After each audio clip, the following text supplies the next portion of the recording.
Hear me, I said I'm a Nigeria boy representing for King Mix-Up, the #1 source for the latest in dancehall entertainment. Yeah. Okay, boom, viewers, welcome back to the channel. Subscribers, you already know, bless. Hope you have a wonderful day today, but you know my style, one bag of one and the one, and I gotta continue giving you these daily updates on the people on the sea and don't see on the screen. That's why it's extremely important to watch to the end, and with that being said, let's just kick it off. With renowned reggae producer Kemar Mcgregor has broken his silence on Khago's claim to winning $800,000 US dollars speaking in a lawsuit. And also he talks about the accomplishments, being the first reggae/dancehall artist to have 2 albums on the Billboard charts back to back. And you know those were produced by Kemar. As you see, Khago wife Francine is not looking too happy, and in fact she has been responded, so we'll get to her response too. So just like and share from now. Let's get straight into it. So myself and Khago have a disagreement, right? And how to deal with disagreement when 2 people cannot see eye to eye is to take it to the court. You know, no violence or anything like that. You just bring the matter to the court. So me and Khago, as I said, we have a disagreement.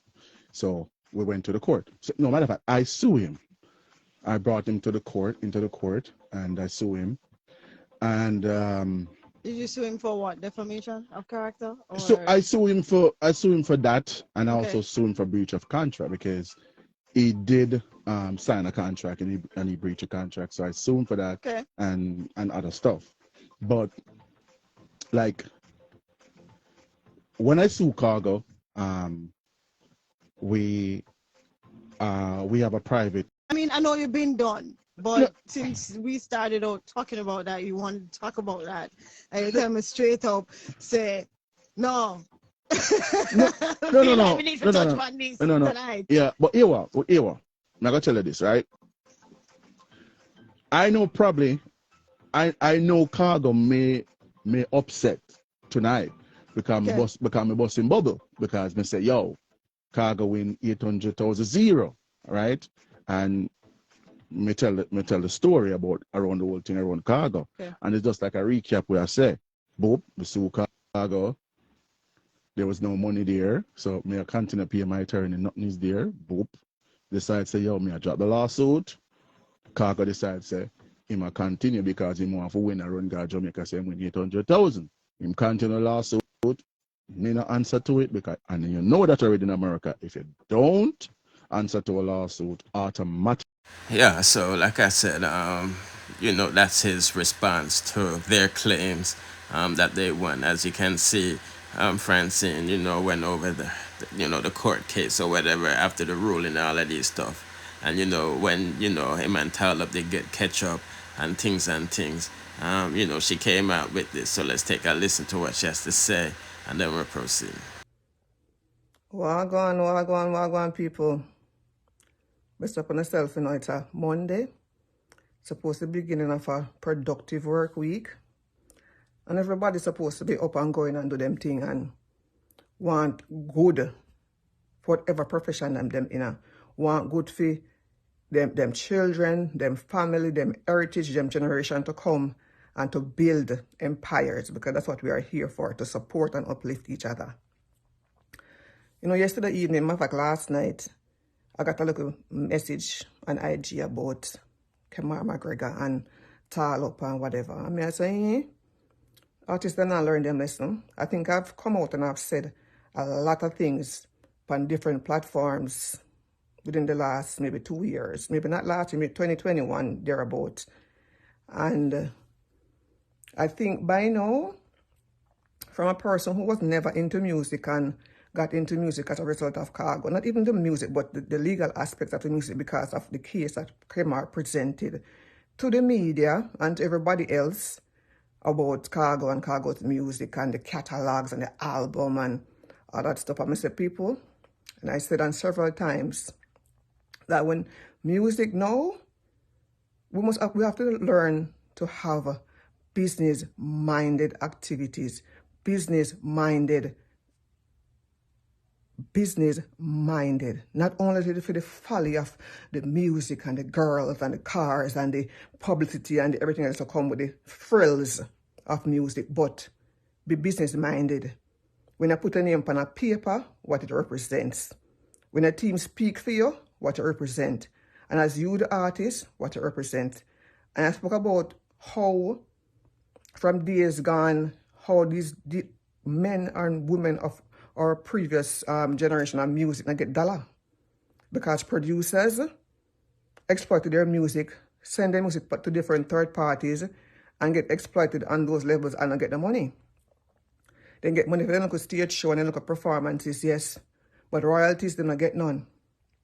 The music was infringed, remixed, copyrighted. Matter of fact, right now, VP even have Khago music copyrights there. Matter of fact, what this one, Love Stomach, them get it by transfer of agreement, and Khago and VP Network has never have a contractual agreement for him give them Love Stomach. But we know where Love Stomach come from for them to go say they have a contractual agreement to say Khago sign over in copyright to them. And that is still yet to be fixed. But I'm saying you have these third-party companies too, who these producers sell or have deals with for them to get them cut out of music in order for them to exploit the music further and still get paid.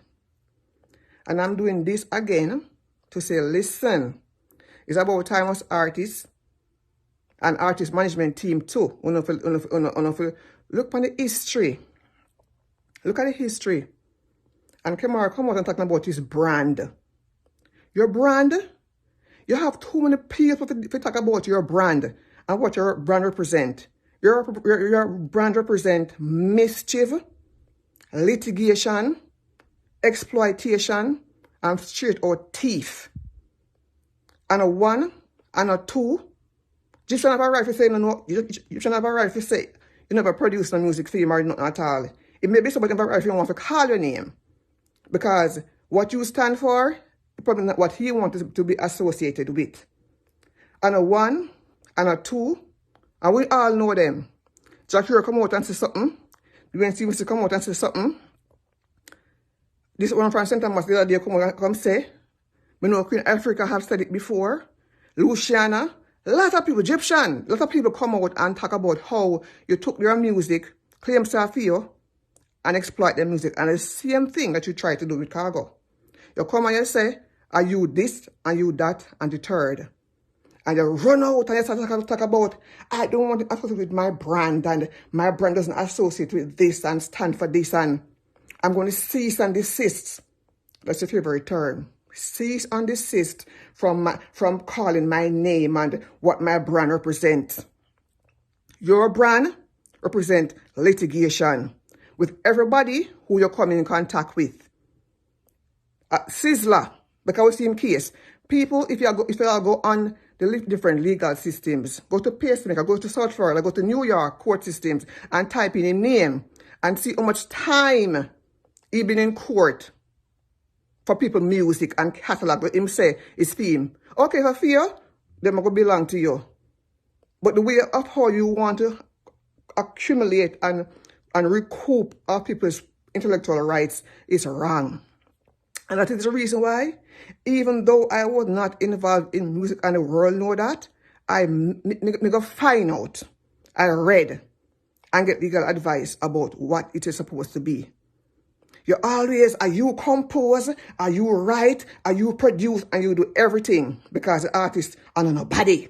That I want to always come saying, oh, I thought they were very talented and I could see talent. You always see talent until it comes to the end where you want to say this work now belongs to you. Talent, better go look and check on the copyright.gov if I'm already copyright the songs and say it's yours by agreement. Because I did the same thing for Walk a Mile. And did the same thing for Dancehall Soca. Spirit, all them say a theme. I went ahead and copyrighted them and say it is his. You hear? So you need to go check. And if we never stand up with all the threat over here, I'm surprised now you talk about how people are threatening you. What about when you did defend your threat? And what you can do? And you deal with the law. I must not worry. Don't worry. The law for everybody. The law for you, the law for we, and the law for Talop and any other persons who is in contact with you with regard to their music. The law represents them. Yes. So, I'm glad you run out, you know. I'm glad you run out. Because at full time now, you show up a face. And if I want to try to find you, are you trying to escape? You're trying to escape the law? You're trying to escape the law of trying to get to you? As if you don't know that you're in contempt of court in South Florida. As if you don't, you're going to talk about the law, silent because you remain silent. People take it as the truth. Why make us a liar and wicked? You file a case against me, you know? Francine, Allison, Gail, Longchain Global Music, and Ricardo Macaster Gale. And you said all the things that you say about us and why these catalogs are yours. And all of a sudden, you started to talk with the people and talk about social media people. No, remember, you did a run out and tell everybody to post it and post that. King Mix Up, Dr. Love, this one, that one. Because then for run with your story. Because you are the producer and you're intelligent and Khago an idiot and him can't read and write and everybody run. The public liars them, run with it too. Oh, I'm a fool. Because the man know music. Because you was affiliated with VP. And VP and you was in cahoots together. So you feel like you're the big bad dog in our music and everybody had to run to you and bow to you. But not again. Not again. Call up the people them and fight him. Fight him. And I'm going to tell you fight him because I remember we went to a show in Canada. And Luciana, the messenger, hold my hand, my two hands and said, let me tell you something. Fight him. Because as a Rasta man, me not believe in the court system and all the different, but I different enough things that boy they do. And if it was left to me, would have hold him and strip him by his skin and beat him. But since we not do that, fight him. The man tell me that. And that was one of the reasons why I said to myself, say, oh, me not done with it until it's done. You hear? So run out now because a long time when you run out, we can't come find you. Go to court and serve Talib and Talib come to court too. You understand? Because the amount of things that you have done to different people in this industry, you come out and go like innocent. And as crucify and I go like say you did the attack. Me I get upset now because me see you're trying to do it again.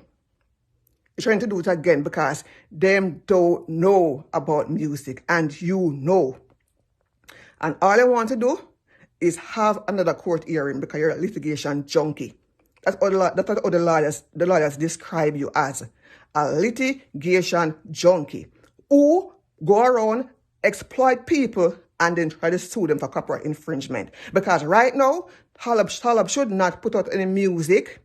Talib should not put anything on any social media platform because what you're trying to do is stifle her career in order. Because since she come to you, she's someone good. But how is it? How is it that she looked like a star when you saw her? You didn't know who she was, but she looked like a star to you. And how she could be so much bigger and da. And you do not produce different type of music. You're a liar. You are a liar. Listen, me not have anything to lose, you know. Because nobody in this industry don't have no secret for me. Not even one. Me get much in call from you. Your people, them. See, like you talk about call people, them say you to come from. Because I have to get rid of Francine. Francine chat too much. You understand? Me didn't get them called there too. I didn't say anything. Me didn't say anything, you know. But we get your calls them too. And as far as them concerned, not even Khago. It was supposed to be for me. Because Khago an idiot. And our Francine, we need to get rid of she. Because as she come talk up the things them. And I remain quiet. But so like we're going to talk about remaining quiet, I see I'm not going to remain quiet right now. I don't know who Talib is. I don't even know her music or anything at all. But I'm just saying, I'm hearing this thing again. You understand? About how you did this and you did that. And if it wasn't for you, this wouldn't have happened if it wasn't for you. Your brand, what you represent, And if many other people come out and talk about what you have done to them, what you have done to them, it wouldn't be nice. I've heard many stories. People who have called me on a different level. Glenn Washington has made a statement several times about how you exploited this music too. Itana, you did it to her too. So a lot of people, a lot. So don't come now act as if you're no innocent and how people exploiting your brand. You are a thief. You know how to put your words together for people to think, oh well, he's so intelligent and he's so this. Yes, you could be a good producer and you could produce music very well and you're talented in producing music. But what you do otherwise is a total deceit. You're going to send down, take down notice to take down our music from here and on YouTube and social media. You did it to us too. You sent cease and desist, because that's your favorite word. Cease and desist to. Yeah, so that was both sides of the situations thus far. You feel me? I'm gonna be honest with you. I don't know nothing about the music business per se, and that part of the business stuff. I would have to look at the contracts myself to determine what's what as a businessman. You know what I mean? But nevertheless, I'm just a messenger, just delivering the message. Don't forget to swing over to the Boom Bye Bye TV channel a little bit more, because I gotta drop some bagga over there, so you see me. And don't forget to like, share, comment, subscribe, and hit the notification bell to be notified whenever we drop the latest in the dancehall news, musical reviews, and gossips. Bless.